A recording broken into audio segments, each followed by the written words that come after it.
Hi ಸ್ನೇಹಿತರ, welcome back to Vivekanand IAS ಮತ್ತು KS academy. ಸ್ನೇಹಿತರೆ, ಯಾರು ಮೊದಲ ಬಾರಿಗೆ ಯೂಟ್ಯೂಬ್ ಚಾನಲ್ ನೋಡತ್ತೀರಿ ದಯವಿಟ್ಟು ಸಬ್ಸ್ಕ್ರೈಬ್ ಮಾಡಿಕೊಡಿ ಸ್ನೇಹಿತರ.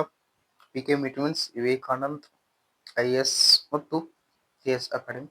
ಇದು ಸ್ನೇಹಿತರ ಕೇವಲ IAS ಮತ್ತು KS ಮಾತ್ರ ಹೆಲ್ಪ್ ಆಗುತ್ತೆ ಸ್ನೇಹಿತರ.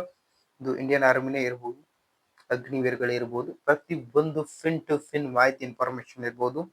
ಅಷ್ಟೇ ಇಲ್ಲದ್ರೆ ಇಡೀ ಕ್ಲಾಸಸ್ಗಳು ಬರ್ತವೆ ಸ್ನೇಹಿತರೆ. ಇವತ್ತಿನ ಮೇನ್ ಥೀಮ್ ಅಥವಾ ಟಾರ್ಗೆಟ್ ಯಾವ್ದೈತಿ ಅಂದ್ರ KS ಮೈನ್ಸ್ ಮತ್ತು IAS ಮೈನ್ಸ್. ಇದಕ್ಕೆ KPSC ಅಂತ ನೀವು ಕರಿತೀರಿ, ಇದು KPSC, ಇದು UPSC. UPSC ಮೇನ್ಸ್ ನಲ್ಲಿ ಅರ್ಥಶಾಸ್ತ್ರ ಸಬ್ಜೆಕ್ಟ್ ಬರ್ತದೆ. ಅರ್ಥಶಾಸ್ತ್ರ ಸಬ್ಜೆಕ್ಟ್ ನಲ್ಲಿ ಸಮಗ್ರ ಅರ್ಥಶಾಸ್ತ್ರ ಬಹಳ ಬಹಳ ಇಂಪಾರ್ಟೆಂಟ್ ಆಗ್ತದೆ. ಸಮಗ್ರ ಅರ್ಥಶಾಸ್ತ್ರ it means macro economics and national income accounting. ಈ ರೀತಿಯಾಗಿ ನಿಮ್ಗೆ ಬರ್ತದ. GS ಪೇಪರ್ 3 ನಲ್ಲಿ ಏನೈತಿ ನಿಮ್ಗೆ ಇಂಡಿಯನ್ ಎಕಾನಮಿ ಅಂತ ಐತಿ. ಅದನ್ನ ಸಹ ಮುಗಿಸ್ಕೊಂಡ ಇವತ್ತು ಸಮಗ್ರ ಅರ್ಥಶಾಸ್ತ್ರದ ಬಗ್ಗೆ ಸ್ವಲ್ಪ ಮಾಹಿತಿ ನೋಡ್ತಾ ಹೋಗೋಣ. ಮೊದಲನೇದಾಗಿ ನೋಡ್ಕೊಡ್ರಿ, ಸಮಗ್ರ ಅರ್ಥಶಾಸ್ತ್ರದಲ್ಲಿ ಸಮಗ್ರ ಅರ್ಥಶಾಸ್ತ್ರ ಮತ್ತು ರಾಷ್ಟ್ರೀಯ ಆದಾಯದ ಲೆಕ್ಕಾಚಾರ. ಈ ರಾಷ್ಟ್ರೀಯ ಆದಾಯದ ಲೆಕ್ಕಾಚಾರದಲ್ಲಿ ಏನೇನ್ ಬರ್ತದೆ, GDP ಬರ್ತದ, ಗ್ರಾಸ್ ಡೊಮೆಸ್ಟಿಕ್ ಪ್ರಾಡಕ್ಟ್ ಬರ್ತದ, NNP ಬರ್ತದ, ನೆಟ್ ನ್ಯಾಷನಲ್ ಪ್ರಾಡಕ್ಟ್ ಇರ್ಬೋದು, GNP ಇರ್ಬೋದು, GNP ಇರ್ಬೋದು, GDP ಇರ್ಬೋದು. ಈ ರೀತಿಯಾಗಿ ಬರ್ತದೆ. ಗ್ರಾಸ್ ನ್ಯಾಷನಲ್ ಪ್ರಾಡಕ್ಟ್ ಇರ್ಬೋದು.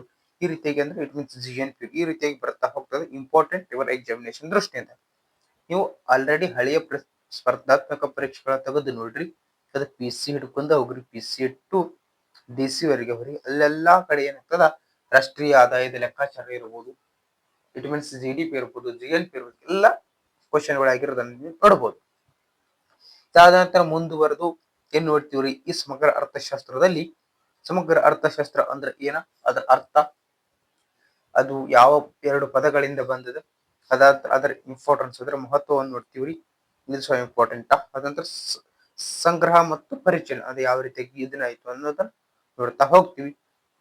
ಅದಂತರ ಆದಾಯದ ಸರ್ಕಲ್ ಫ್ಲೋ ಆಫ್ ಇನ್ಕಮ್, ಅದೇ ಯಾವ ರೀತಿಯಾಗಿ ಆದಾಯ ಜನರ ಕೈ ಸೇರ್ತದ, ಯಾವ ರೀತಿಯಾಗಿ ವಸ್ತುಗಳು ಬೇಡಿಕೆ ಬರ್ತದ, ಯಾವ ರೀತಿಯಾಗಿ ವಸ್ತುಗಳು ಮಾರುಕಟ್ಟೆಯಲ್ಲಿ, ಇಟ್ ಮೀನ್ಸ್ ಮಾರ್ಕೆಟ್ಗೆ ಪೂರೈಕೆ ಆಗ್ತವ.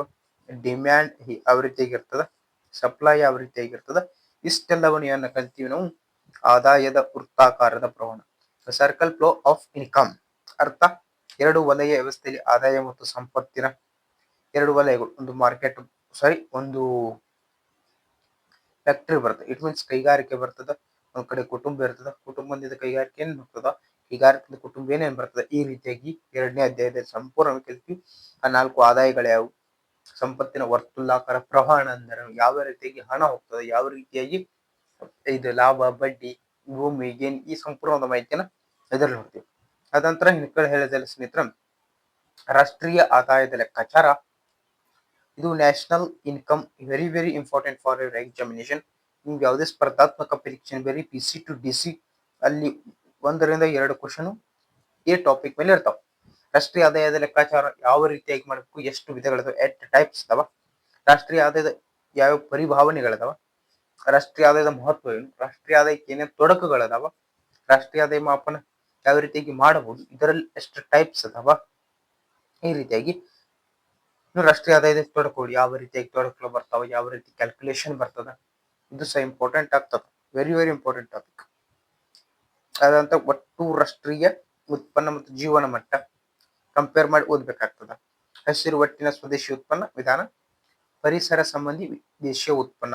ಓಕೆ, ಇದನ್ನು ನೀವು 3ನೇ ಅಧ್ಯಾಯದಲ್ಲಿ ಕಲ್ತೀವಿ. 4ನೇ ಅಧ್ಯಾಯದಲ್ಲಿ ಏನ್ ಕಲ್ತೀವಿ ಅಂತ ನೋಡ್ತಾ ಹೋಗ್ತೀವಿ. ಅದ್ರಲ್ಲಿ ಕ್ಲಾಸಿಕಲ್ ಫ್ರೇಮ್ವರ್ಕ್ ಅಂತ ಬರ್ತದೆ, ಇಟ್ ಮೀನ್ಸ್ ಚೌಕಟ್ಟು ಅಂತ ಬರ್ತದೆ. ಸಾಂಪ್ರದಾಯಿಕ ಪದ್ಧತ, ಇಟ್ ಮೀನ್ಸ್ ಉದ್ಯೋಗ, ಅದರಲ್ಲಿ ಸ್ವಲ್ಪ ಸಿದ್ಧಾಂತಗಳು ಬರ್ತಾವ. ಈ ಸಿದ್ಧಾಂತಗಳ ಮೇಲೆ ನೀವು ಯಾರ್ಯಾರು ನಮ್ಮ UPSC ಮೇನ್ಸ್ ಎಕನಾಮಿಕ್ಸ್ ನಲ್ಲಿ ಆಪ್ಷನಲ್ ಪೇಪರ್ 2 ಯಾರು ತಗೊಂಡಿರ್ ನೋಡ್ರಿ, ಅವ್ರಿಗೆ ಈ ಸಿದ್ಧಾಂತಗಳು ವೆರಿ ವೆರಿ ಇಂಪಾರ್ಟೆಂಟ್ ತಗೊಂಡಾರೆ. ಆಪ್ಷನಲ್ ಪೇಪರ್ ಯಾರು ಎಕನಾಮಿಕ್ಸ್ ಓಲ್ಡ್ ಕ್ವಶನ್ ಪೇಪರ್ ಯಾರು ಬಿಡಿಸಿರಿ, ಬರೀ 100% ಗೊತ್ತಿರುತ್ತದೆ ಈ ಸಿದ್ಧಾಂತಗಳು ಎಷ್ಟು ಇಂಪಾರ್ಟೆಂಟ್. ಚಿತ್ರ 1ನೇದು ಸಾಂಪ್ರದಾಯಿಕ ಪದ್ಧದ ಉದ್ಯೋಗದ ಸಿದ್ಧಾಂತ. ಸಾಂಪ್ರದಾಯಿಕ ಸಿದ್ಧಾಂತ ತಳಹದಿ ಅಂದ್ರೆ ಜಿನ್ ವಾಸ್ಪಿಸ್ಟ್ ಸೇ ಅವರ ನೇಮ್ ಬರ್ತದೆ. SP ಪಿಂಗೂರ್ ಅವರು ಬರ್ತಾರ. ಈ SP ping very very important. ಅದಂತ ಫಿಶರ್ ಹಣದ ಸಿದ್ಧಾಂತ ಬರುತ್ತೆ. ನೆಟ್ ಸೆಲ್ರ ಬರ್ತಾರ, ಅಂದ್ರೆ ಬಡ್ಡಿ ಸಿದ್ಧಾಂತ ಅಂತ ಬರ್ತದೆ. ಇವ್ರದ್ದು ಇಂಟ್ರೆಸ್ಟ್ ಥಿಯರಿ ಅಂತ ಬರ್ತದೆ. ಸಾಂಪ್ರದಾಯಿಕ ದ್ವಿಭಾಜಕ ಹಣ, ಈ ರೀತಿಯಾಗಿ ಸಿದ್ಧಾಂತಗಳು ಬರ್ತವೆ. ಇದಂತರ 5ನೇ ಟಾಪಿಕ್ ಸ್ನೇಹಿತರೆ, ಇದೊಂದು ಟಾಪಿಕ್ ಕೊಟ್ಟಾರ, ಇದು ವೆರಿ ಇಂಪಾರ್ಟೆಂಟ್. ಕೇನ್ಸ್ ಫ್ರೇಮ್ವರ್ಕ್ ಅಥವಾ ಕೇನ್ಸ್ ನ ಥಿಯರಿ ಅಂತ ಕರಿತೀವಿ. Keynes is very important. Keynes ಈ ಮೇಲೆ ಏನದಾರಲ್ಲ, ಈ ಮೇಲೆ ಇದ್ದಿರುತ್ತೆ, ಇವ್ರಿಗೆಲ್ಲ ವಿರೋಧವಾಗಿ ಹೇಳ್ತಾನೆ. ಇದಾಗಿ ಪ್ರೆಸೆಂಟ್ ಏನ ನಡೆದದ ಈ ಎಕನಾಮಿಕ್ಸ್, ಅದ್ರ ಬಗ್ಗೆ ಯಾರು ಹೇಳ್ತಾರ, ಈ ಕೇನ್ಸ್ ಅವ್ರು ಹೇಳ್ತಾರ. ಆದ್ದರಿಂದ ಇವರನ್ನು ಕಂಪೇರ್ ಮಾಡಿದ್ರೆ ಪೂರಾ ಅಪೋಸಿಟ್ ದಾರಿ. ಓಕೆ, ಈ ಕೇನ್ಸ್ ಏನೇನ್ ಹೇಳ್ತಾನ, ಯಾವ ರೀತಿಯಾಗಿ ಹೇಳ್ತಾನ, ಬೇಡಿಕೆ ಸಪ್ಲೈ ಯಾವ ರೀತಿ ಹುಟ್ಟಾಗ್ತದ, ಪ್ರೊಡಕ್ಷನ್ ಯಾವ ರೀತಿ ಆಗಬೇಕು, ಸಪ್ಲೈ ಯಾವ ರೀತಿ ಆಗಬೇಕು, ಡಿಮ್ಯಾಂಡ್ ಹೆಂಗ್ ಬರ್ತದ, ಸಂಪೂರ್ಣವಾದ ಮಾಹಿತಿಯನ್ನು ಯಾರು ಕೇಳ್ತಾರೆ, ಈ ಕೇನ್ಸ್ ಇಂದ ವೆರಿ ಇಂಪಾರ್ಟೆಂಟ್. ಇದನ್ನ ಚಂದಂಗಿ ಓದ್ಕೊಡ್ರಿ. ಇನ್ನು ಮುಂದುವರೆದು ಸಮಗ್ರ ಅನುಭೋಗ ಮತ್ತು ಹೂಡಿಕೆ, ಕನ್ಸಂಪ್ಷನ್ ಅಂಡ್ ಇನ್ವೆಸ್ಟ್ಮೆಂಟ್, ಅದರ ಘಟಕ 2, ಅದರ ಅಧ್ಯಾಯ 6 ಒಳಗ ಅನುಭೋಗದ ನಿರ್ಧಾರಕ ಅಂಶಗಳು. ಅನುಭೋಗ ಇಟ್ ಮೀನ್ಸ್ ಕನ್ಸಂಪ್ಷನ್ಸ್. ಒಂದೇದು ಅನುಭೋಗದ ಕ್ರಿಯೆ, ಅದರ ಸರಾಸರಿ ಇರ್ಬೋದು, ಶ್ರೀಮಂತ ಮಾರ್ಜಿನಲ್ ಅಂಡ್ ಎವರೇಜ್.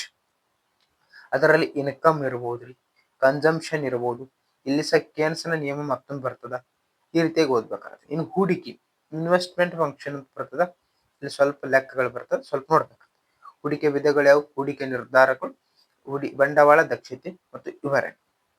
ಅದೇ ಗುಣಕ ಮತ್ತು ಯುಗೋತ್ಕರ್ಷದ ಪರಿಕಲ್ಪನೆಗಳು. ಅದಂತರ ಗುಣಕ ಬರ್ತವೆ. ಗುಣಕದಿಂದ ಸರಿ ಹೋಗುವಿಕೆ, ಇತಿಮಿತಿಗಳು, ಗುಣಕದ ಮಹತ್ವ, ಯೋಗೋತ್ಕರ್ಷ, ಶ್ರೇಷ್ಠ ಗುಣಕ ಅಥವಾ ಮಹಾಗುಣಕ. ಅದರ ಹಣ ಸಂಬಂಧ ಇದೆ. Monetary economic is very important. ಇದು ಸಹ ಹಣದ ಪೂರೈಕೆ, ಭಾರತ ರಿಸರ್ವ್ ಬ್ಯಾಂಕ್ ನ ಕಾರ್ಯಗಳು, ಭಾರತ ರಿಸರ್ವ್ ಬ್ಯಾಂಕ್ ಯಾವ ನೋಟ್ಗಳು ಮುದ್ರಣ ಮಾಡ್ತದ, ಹಣಗಳನ್ನ ಯಾರು ಚಲಾವಣೆ ತರ್ತಾರ, ಹಣ ಯಾವ ರೀತಿಯ ಪೂರೈಕೆ ಆಗ್ತದ, ಇತ್ತೀಚೆಗೆ ಹಣವನ್ನು ಯಾವ ರೀತಿ ಅಳತೆ ಮಾಡ್ತಾರ, ಎಷ್ಟು ಮೀಸಲು ಇಟ್ಟಾಕ ಎಷ್ಟು ಹಣ ಪ್ರಿಂಟ್ ಮಾಡ್ತಾರ, ಇದನ್ನೆಲ್ಲ ಹೋಗ್ತೀವಿ. ಮತ್ತೆ ಅಧಿಕ ಶಕ್ತಿ ಹಣ ಏನೇನು, ಹಣದ ಗುಣಕಗಳ್ಯಾವು, ಕಾಯ್ದಿರಿಸಿ ಮೀಸಲು ಹಣ ಅಂದ್ರೇನು, ಠೇವಣಿ ಹಣ ಅಂದ್ರೇನು, ತುಟ್ಟಿ ಹಣ ಅಂದ್ರೇನು, ಈ ರೀತಿಯಾಗಿ ಇಲ್ಲಿ ಚೆನ್ನಾಗಿ ಓದ್ಕೋತೀವಿ. ಇದು ಓದ್ಕೋಬೇಕು. ಅಂದ್ರೆ ಡಿಮ್ಯಾಂಡ್ ಆಫ್ ಮನಿ ಅಂದ್ರೆ ಹಣದ ಬೇಡಿಕೆ, ಅಂದ್ರೆ ನಗದು ವ್ಯವಹಾರ. ಕ್ಯಾಬ್ರಿಡ್ಜ್ ಸಿದ್ಧಾಂತ, ಕೇನ್ಸ್ ನ ದ್ರವ್ಯ ದೋಲವಿನ ಮಾರ್ಗ ಬರ್ತದ. ಕೇನ್ಸ್ ಅದಕ್ಕೆ ವೆರಿ ಇಂಪಾರ್ಟೆಂಟ್. ಹಣದುಬ್ಬರ ಬರ್ತಾನ ಸ್ನೇಹಿತರೆ, ಹಣದುಬ್ಬರ ಬರ್ತದೆ. ಇನ್ಫ್ಲೇಷನ್ ಈ ರೀತಿಯಾಗಿ ಹೋಗ್ತಿರೋದು, ಈ ರೀತಿಯಾಗಿ ಇಳಿಕೆ ಆಗ್ತದೆ. ಈ ಎರಡು ಏನಂತ ನಿಮ್ಗೆ ಗೊತ್ತಿರ್ಬೇಕು. ಇಷ್ಟ ಸಿಂಪಲ್. ಹಣದುಬ್ಬರ ಅಂದ್ರೆ ಇಷ್ಟ, ಒಂದು ಮೇಲೆ ಹೋಗ್ತಿರ್ತದ, ಒಂದು ಕೆಳಗೆ ಬರ್ತಿರ್ತದೆ. Is called inflation. ಅಂದ್ರೆ ಫಿಲಿಪ್ಸ್ ಕರ್ವ್. ಈ ಫಿಲಿಪ್ಸ್ ಕರ್ವ್ನ ಒಂದು ನಮ್ಮ ಪಿಸಿ ಟು ಡಿಶ್ ಒಂದು 100ರಿಂದ ಒಂದು 200 ಸಾರಿ ಕ್ವಶನ್ ಆಗಿರ್ಬೇಕು. ಫಿಲಿಪ್ಸ್ ಕರ್ವ್ ಒಂದು ಇಂಪಾರ್ಟೆಂಟ್, ಒಂದು 10ರಿಂದ 11 ಕರ್ವ್ಸ್ ಬರ್ತಾವ.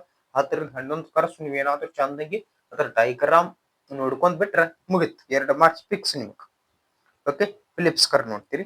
ಅಂದ್ರೆ ವೇತನ ಮತ್ತೆ ನೋಡ್ತೀವ್ರಿ, ವೇತನ ಕಡಿತ ಮತ್ತು ಉದ್ಯೋಗ ಯಾವ ರೀತಿಯಾಗಿ ಎಂಪ್ಲಾಯ್ಮೆಂಟ್ ಜನರೇಟ್ ಆಗ್ತದ, ಯಾವ ರೀತಿಯಾಗಿ ಕೂಲಿ ಕಡಿಮೆ ಆಗ್ತದೆ, ಇದನ್ನ ನೋಡ್ಬೇಕು. ಇಷ್ಟೆಲ್ಲ ನಿಮ್ಗೆ ಏನೈತ್ರಿ, ಸಮಗ್ರ ಅರ್ಥಶಾಸ್ತ್ರದಲ್ಲಿ ಮ್ಯಾಕ್ರೋ ಎಕನಾಮಿಕ್ ದಾಗ ಸಿಲೆಬಸ್ ಐತಿ. ರೆಗ್ಯುಲರ್ ಕ್ಲಾಸ್ ಕೋತ್ ಹೋಗಿದ್ದೆ, ಅದಲ್ಲಿ ನಿಮ್ಗೆ ಸಂಪೂರ್ಣ ಮಾಹಿತಿ ದೊರೆತೈತಿ. ಸಾಧ್ಯವಾದಲ್ಲಿ ಒಂದು ದಿನಕ್ಕ ಒಂದು ಟಾಪಿಕ್ ಅನ್ಕೊಂಡ್ ಮುಗಿದು ಇಂಪಾಸಿಬಲ್ ಸ್ನೇಹಿತರ. ಯಾಕಂದ್ರೆ ನಿಮಗೆ ಇಲ್ಲಿ ಕೇವಲ ಬುಕ್, ಇಲ್ಲಿ ಪುಸ್ತಕ ಇಟ್ ಮೀನ್ಸ್ ಬುಕ್ ಒಳಗೆ ಏನೈತಿ ಅದನ್ನು ಓದ್ಕೋತ ಅದ್ರ ಮಾತ್ರ ದೇವರಾಣಿಗೆ ಎಕನಾಮಿಕ್ಸ್ ತಿಳಿಯಂಗಿಲ್ಲ. ಏನ ಹೇಳ್ತೀನಿ, ಬಹಳ ಜನಕ್ಕೆ ಏನೈತಿ ಎಕನಾಮಿಕ್ಸ್ ಅನ್ನತ್ತ ಸರ್ ಒಟ್ಟ ಕೆಟ್ಟ ಹಾರ್ಡ್ ಸಬ್ಜೆಕ್ಟ್, ಒಟ್ಟ ತಿಳಿಯಲ್ಲ ಅನ್ನತ್ತೀರಿ. ಅದರಿಂದ ಬೆಸ್ಟ್ ಮೆಥಡ್ ಒಳಗೆ ಹೇಳ್ಕೊಡಕ್ ನಾವು ಬಂದಿವ್ರಿ. ಸಾಧ್ಯವಾದ್ರೆ ಮತ್ತ ಒಂದು 2-3 ಸರ್ ಕಡೆ ಏನ್ ಮಾಡ್ತೀವಿ, ನಿಮ್ಗೆ ಕ್ಲಾಸಸ್ ಮಾಡಿಕೊಡ್ತೀವಿ. ಅದ್ರ ನೋಡ್ರಿ, ಈಗ ಅನ್ಕ ನಿಮ್ಗೆ ಪೊಲಿಟಿಕಲ್ ಸೈನ್ಸ್ ಸಿಕ್ಕಾರ, ಒಬ್ಬರು ಸರ್ ಸಿಕ್ಕಾರ, ಅವ್ರ ಕ್ಲಾಸಸ್ಗಳು ನಡಿ ಅಥವಾ ನಿರಂತರವಾಗಿ ಈಗ ಒಂದು 2 ತರಗತಿಗಳು ಅಪ್ಲೋಡ್ ಮಾಡಿದ್ದಾರೆ. ನಿರಂತರವಾಗಿ ಅಪ್ಲೋಡ್ ಮಾಡ್ತೀವಿ. ಬೆಸ್ಟ್ ಟೀಚಿಂಗ್ ಐತಿ ಅವ್ರದ್ದು, ಕೇಳ್ರಿ. ಇದು ನಿಮ್ಮ ವಿವೇಕಾನಂದ IAS ಮತ್ತು KS ಅಕಾಡೆಮಿ ಸ್ನೇಹಿತರೆ. ಇದು IAS ಅಕಾಡೆಮಿ ಮತ್ತು KS ಅಕಾಡೆಮಿ. ಅಷ್ಟಿಲ್ಲದ ಸ್ನೇಹಿತರೆ, ಸೆಂಟ್ರಲ್ ಇರಲಿ, ಸ್ಟೇಟ್ ಇರಲಿ, ಎಲ್ಲ ಮಾಹಿತಿ ಬರ್ತವೆ. ಇಂಡಿಯನ್ ಆರ್ಮಿ ಇರ್ತದ, ಇಲ್ಲಿ ನಮ್ಮ ಸಾಹೇಬ್ರ ಅದಾರ. ಈ ಸಾಹೇಬ್ರ ಇಂಪಾರ್ಟೆಂಟ್ ಆಗ್ತಾರ. ಇವರು ನಮಗೆ ಮಾರ್ಗದರ್ಶಕರು ಸಹ ಎಲ್ಲ ಇಂಪಾರ್ಟೆಂಟ್. ವಿವೇಕಾನಂದ IAS ಮತ್ತು KS ಅಕಾಡೆಮಿ ಕಟ್ಟಿವ್ರಿ ನಿಮ್ಮ ಬೆಂಬಲದಿಂದ. ಸ್ನೇಹಿತರ, ಐಸಿಗೆ ಸರ್ ಸಿಕ್ತಾರೆ. ಇನ್ನು ಹಲವಾರು ರೀತಿಯಾಗಿ ನಾನು ಸಹ ಹಲವಾರು ಕ್ಲಾಸ್ಗಳು ಮಾಡಿ ಹಾಕ್ತೀನಿ. ಸ್ವಲ್ಪ ನನಗೂ ಟೈಮ್ ಇಲ್ರಿ, ಸ್ವಲ್ಪ ಮ್ಯಾನೇಜ್ ಮಾಡ್ಬೇಕಾಯ್ತು. ಕಂಪ್ಯೂಟರ್ ಎಲ್ಲ ಸ್ವಲ್ಪ ಬಿರಿ ತೆಗತಕ್ಯವ, ಹಿಂಗಾಗಿ ಮಾಡಿ ಮತ್ತೆ ಹಾಕೋನು. ಇದಂತೆ ನಿಮಗೆ ಕಂಪ್ಲೀಟ್ ಆಗಿ ಮುಗಿಸ್ಕೊಡ್ತೀನಿ. ಇದೇನು ಎಕಾನಮಿ ಐತಿ ನೋಡ್ರಿ, ಇದು ಸೂಕ್ಷ್ಮ ಮತ್ತು ಸಮಗ್ರ ಅರ್ಥ. ಅದರಲ್ಲಿ ಏನೈತಿ, ನಮ್ಗೆ ಸಮಗ್ರ ಅರ್ಥಶಾಸ್ತ್ರ ಏನಾಗ್ತದ, ಎಕ್ಸಾಮ್ ದೃಷ್ಟಿಯಿಂದ ಇಂಪಾರ್ಟೆಂಟ್ ಆಗ್ತದೆ ಮತ್ತು ಇಂಡಿಯನ್ ಎಕನಾಮಿ ಸಹ ಇಂಪಾರ್ಟೆಂಟ್ ಆಗ್ತದೆ. ಇಲ್ರಿ ಸರ್ ನಾ ಸ್ವಲ್ಪ ಕರ್ನಾಟಕದಲ್ಲಿ KPSC ಮೀನ್ಸ್ KS ರೀ ಇರ್ರಿ ಸರ್ ಕರ್ನಾಟಕ ಎಕನಾಮಿಕ್ಸ್ ನಿಮಗೆ ಕರ್ನಾಟಕ ಎಕನಾಮಿಕ್ಸ್ ಏನಾಗ್ತದೆ ಇಂಪಾರ್ಟೆಂಟ್ ಆಗ್ತದೆ. ಮೊದಲು ಏನ್ ನೋಡೋಣ, ಸಮಗ್ರ ಅರ್ಥಶಾಸ್ತ್ರ ನೋಡೋಣ. ಸಮಗ್ರ ಅರ್ಥಶಾಸ್ತ್ರ ನೋಡಿದ ನಂತರ ಇಂಡಿಯನ್ ರೀ ನೋಡೋಣ, ಇಲ್ಲ KS ಏನ್ರಿ ಮೇನ್ ಸ್ವಲ್ಪ ಬಂತಂದ್ರೆ ಕರ್ನಾಟಕ ಎಕನಾಮಿ ರೀ ನೋಡಕ್ ಬರ್ತದೆ.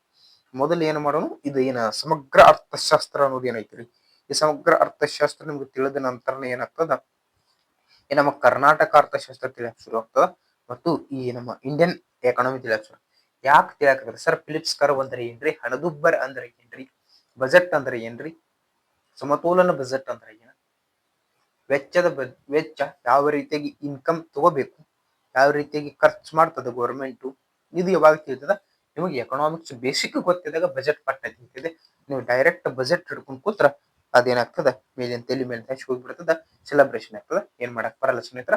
ನೋಡೋಣ, ಮುಗಿಸ್ಕೊಡೋ ಪ್ರಾಮಾಣಿಕ ಪ್ರಯತ್ನ ಮಾಡಕತ್ತಿ ಅಂದ್ಬಳಕ ಅಷ್ಟೇ. ಸಮಗ್ರ ಅರ್ಥಶಾಸ್ತ್ರ ಮೊದಲು ಇಂಟ್ರೊಡ್ಯೂಸ್ ಮಾಡ್ತೀವಿ. ಎಕನಾಮಿಕ್ಸ್ ಅಂದ್ರೆ ಏನ, ಎಕನಾಮಿಕ್ಸ್ ಎಂಬ ಪದಗಳು ಇಲ್ಲೈತಿ. ಎಕನಾಮಿಕ್ಸ್ ಈಕೋಸ್ ಮತ್ತು ನೋಮೋಸ್ ಎಂಬ ಪದಗಳಿಂದ ಬಂದೈತಿ. ಈಕೋಸ್ ಮತ್ತು ನೋಮೋಸ್ ಎಂಬ ಪದ ಎರಡು ಗ್ರೀಕ್ ಪದಗಳಲ್ವಾ.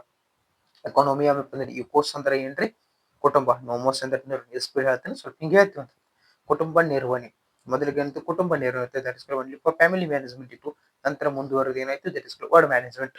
ನಂತರ ಏನಾಯ್ತು, ಒಂದು ದೇಶ, ಒಂದು ರಾಜ್ಯ, ಇಡೀ ಅಂತಾರಾಷ್ಟ್ರೀಯ ಎಕಾನಮಿ ಈ ರೀತಿಯಾಗಿ ಸಂಬಂಧ ಪಡ್ತದೆ. ಈ ರೀತಿಯಾಗಿ ನಿಮ್ಗೆ ತೀವ್ರವಾಗಿ ಶಾರ್ಟ್ ಆಗಿ ಕತ್ತಿ ರೂಪದಾಗ ಒಟ್ಟ ಎಂಜಾಯ್ ಮಾಡ್ಕೊತ ಎಕನಾಮಿಕ್ಸ್ ಮುಗಿಸ್ರಿ. ನಿರಂತರ ತರಗತಿ ನೋಡ್ರಿ. ಮತ್ತೆ ನೆಕ್ಸ್ಟ್ ವಿಡಿಯೋ ಬೇಡ ಅಲ್ಲಿವರೆಗೂ ಬೈ ಬಾಯ್.